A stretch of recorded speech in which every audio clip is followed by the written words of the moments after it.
Oke, kita langsung ke Bang Ege. Bang Ege, kalau di Pilpres sebelumnya ini kan swing voter, undecided voter, ini kan terakumulasi, kotel efeknya kan dirasakan oleh PDIP, pendukung Pak Jokowi. Tapi kan saat ini terpecah begitu ya. Ada yang mengklaim semuanya ke Pak Prabowo, ada yang mengklaim yang kecewa ini ke Perubahan, ada yang mengklaim tetap ke Ganjar. Ini gimana nih Bang? Ada empat hal yang saya perhatikan pelan-pelan, terutama dari setidaknya ada 5 survei terakhir ya. Kalau mau kita lihat itu ada 2 LSI, ada poll tracking, ada indikator, dan Litbang Kompas.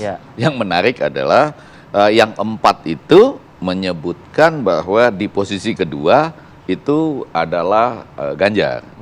Betul ya, tetapi di Litbang Kompas posisi kedua itu sudah Anies dan Amin gitu ya. Walaupun selisihnya masih di dalam margin of error. Tapi yang mau saya katakan ini kan sesuatu yang bergerak.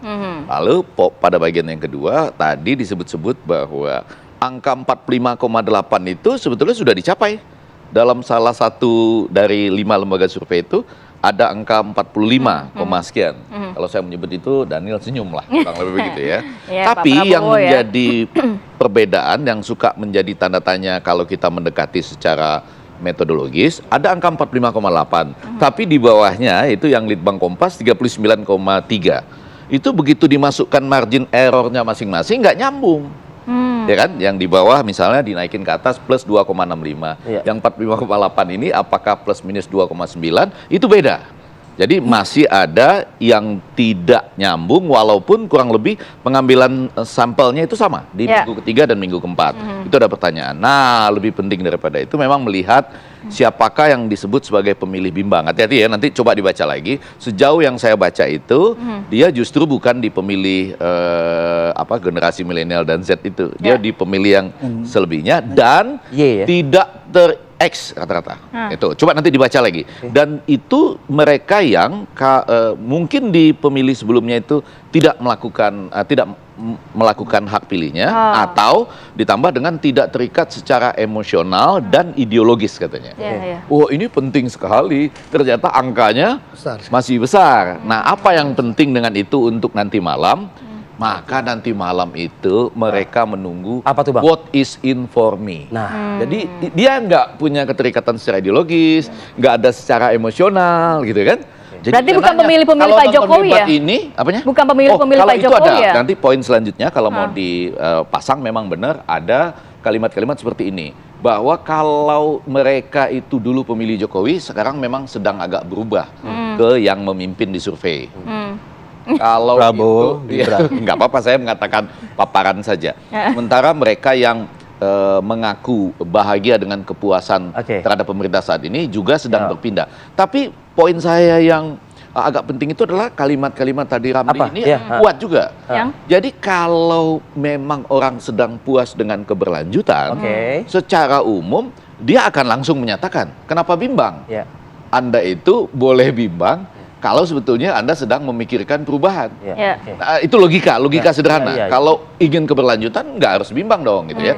Itu yang sedang Anda coba katakan. Tapi di atas semua itu jauh lebih penting adalah malam nanti saya itu sebetulnya ingin sekali tuh ketemu dengan para yang akan berdebat ini untuk mengatakan membumi.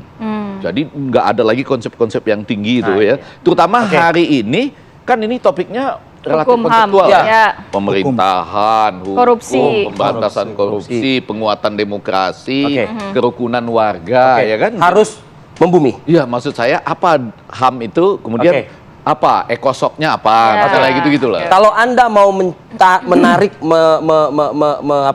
merampas ceruk yang ada saat ini di Prabowo tersebut, apa yang akan Anda lakukan, Bang Ramli, ntar malam ini?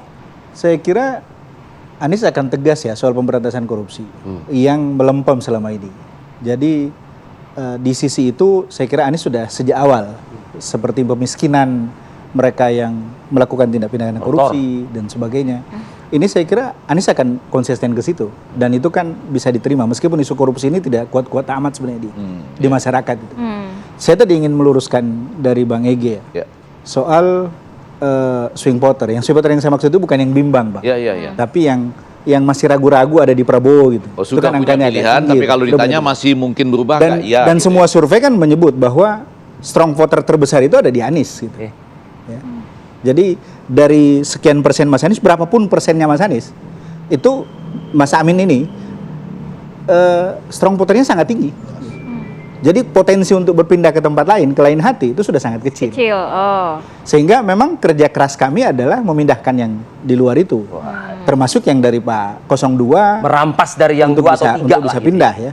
Yang ketiga, yang selanjutnya adalah kita ingin memaksimalkan bagaimana Anies itu yang popularitasnya dari banyak survei itu belum sampai ke bawah, belum sampai ke desa-desa. Ini juga bisa kita maklumi karena dari sisi logistik memang kita tidak sementereng yang lain ya. Itu sudah kita akui itu. Jadi muncullah kemudian gerakan-gerakan yang disebut sebagai gerakan rakyat. Misalnya kita teman-teman di bawah karena ya minggu pertama sih masih menunggu ya. Ada enggak ya aliran logistik dan sebagainya. Tapi kemudian setelah memang terbukti tidak ada, itu mereka bergerak sendiri. Artinya ada kekuatan dari bawah. Mereka bikin spanduk rakyat yang ditulis sendiri, dicetak sendiri, kemudian dipasang sendiri, kemudian mereka turun ke bawah ke masyarakat, kemudian muncullah sebenarnya seperti yang jubir-jubir kampung, jubir desa dan seterusnya. Itu adalah upaya kita untuk memaksimalkan tingkat pengenalan Anies Muhaimin ini di akar rumput sampai ke bawah. Itu dari nomor urut 1, nanti 2 dan 3 kita tahan dulu ya. Kita jeda dulu, ngeteh dulu aja Bang. Dan satu lagi, hampir semua istilah-istilah yang disebut Bang Daniel tadi, itu sangat lekat dengan Anies gitu. Baik. Kolaborasi. Namanya usaha lah Bang ya. Namanya juga usaha ya. Dan sebagainya udah jalan semua itu. Daniel setuju aja. Kita tahan dulu ya. Kita kembali saat lagi tetap bersama kami. Sebelum kita melanjutkan perbincangan, kita pantau dulu bagaimana persiapan di Gedung KPU Jakarta bersama rekan kami, Tika Dewi. Selamat pagi Tika, informasi silakan langsung dari sana. 2 kali katanya KPU. Semua di Jakarta. Ya, selamat pagi Kamarati, Arif Fadil dan juga pemirsa. Debat perdana bagi calon presiden dan juga calon wakil presiden 2024 akan digelar pada malam hari ini, tepatnya pada pukul 19.00 waktu Indonesia Barat atau pada pukul 7 malam nanti di Gedung KPU RI, yang mana untuk titik debatnya sendiri akan ada di venue di halaman Gedung KPU RI. Dan dapat kami gambarkan dari lapangan langsung ini, venue sudah terlihat rampung dan sudah ada pemasangan garis pembatas oleh pihak KPU RI sendiri. Jadi itu artinya bisa saja ini venue sudah dapat secara maksimal dipersiapkan oleh pihak KPU RI sendiri. Dan Kamarati, Arif Fadil juga pemirsa, langsung dari Hasyim Asyari selaku Ketua KPU RI ini, adapun format debat nantinya akan berlangsung selama 150 menit, yang mana fokus dari debat sendiri akan berlangsung selama 120 menit dan akan ada 6 segmen. Kemudian untuk pantauan lokasi sendiri akan ada pengamanan pada pukul 16.00 waktu Indonesia Barat. Demikian informasi langsung dari Gedung KPU RI, kembali ke studio. Terima kasih Tika Dewi, selamat bertugas kembali. Kita pakai waktu deh kalau gitu. Kita harus buru-buru nih, Bi. Bang Daniel, membumi kata Bang Ege.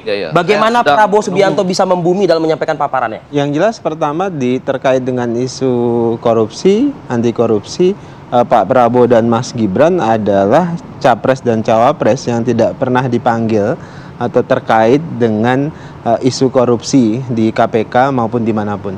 Artinya mereka berdua tidak pernah dipanggil, tidak pernah jadi saksi, tidak pernah terkait dengan korupsi atau kasus korupsi manapun. Itu pertama. Dan kedua, komitmen Pak Prabowo selama ini adalah memang bagaimana menghadirkan pemerintahan yang bersih. Jadi berbeda misalnya tadi disampaikan oleh Bang Ramli, ini isu nggak penting di tengah masyarakat. Ini isu penting walaupun masyarakat nggak aware misalnya. Tugas Pak Prabowo dan Mas Gibran untuk menjadikan ini isu penting dan membangun kesadaran bersama bahwasannya anti korupsi itu harus jadi budaya. Itu pertama.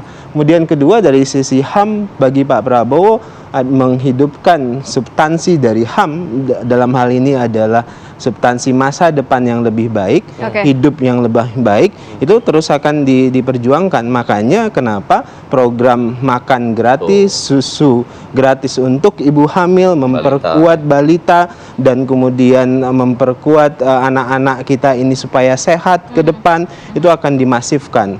Jadi 80,7 juta anak itu harus di cover dengan makan gratis supaya masa depan dia lebih cerah dan lebih baik. Dan itu komitmen utama Pak Prabowo untuk penegakan HAM di masa depan. Baik, geser ke Bang Miftah. Jadi demokrasi bagi Mas Ganjar dan Mahfud itu adalah bagaimana menciptakan pekerjaan yang layak dan lebih banyak. Jadi demokrasi bagi Ganjar Mahfud adalah menciptakan 17 juta lapangan pekerjaan baru. HAM bagi masyarakat dan bagi Ganjar Mahfud itu adalah bagaimana masyarakat bisa membeli barang dengan harga yang murah, membayar kesehatan tidak mahal, dan bisa mengakses internet gratis di seluruh sekolah di Indonesia. Mas Ganjar punya program internet gratis di seluruh sekolah di Indonesia untuk seluruh anak muda, Gen Y dan Gen Z. Dan kemudian juga punya program 1 sarjana untuk 1 keluarga miskin. Karena apa? Demokrasi itu adalah bagaimana kehidupan mereka jadi lebih baik. Bahwa pemerintah hari ini sudah berhasil membangun jalan, membangun jembatan, waduk, bendungan. Tapi ketika ditanya, rakyat di desa-desa itu masih merasa membeli barang itu mahal. Pekerjaan masih susah. Demokrasi dan HAM bagi Pak Ganjar dan Pak Mahfud adalah menciptakan lapangan pekerjaan sebanyak-banyaknya, bagaimana living cost, biaya hidup yang murah, dan hidup yang lebih sejahtera. Kira-kira begitu. Oke, baik ya. Gen Z sama milenial ini ya. Iya, Betul iya. ya. Oke, baik, terima kasih Bapak-Bapak sudah Terima hadir kasih bersama banyak, kami. Bapak-Bapak. Kita sama-sama saksikan Kita nanti nantikan. malam. Apakah benar realisasi dari pernyataan Anda? Selamat berdebat. Yakin ya bahwa nanti malam ada goyang gemoy juga ya? Kita lihat saja, Pak. Kita tunggu, kita Pasti ada. nantikan. Yang ditunggu-tunggu itu. Terima kasih banyak Bapak-Bapak. Terima kasih Bapak-Bapak. Assalamualaikum.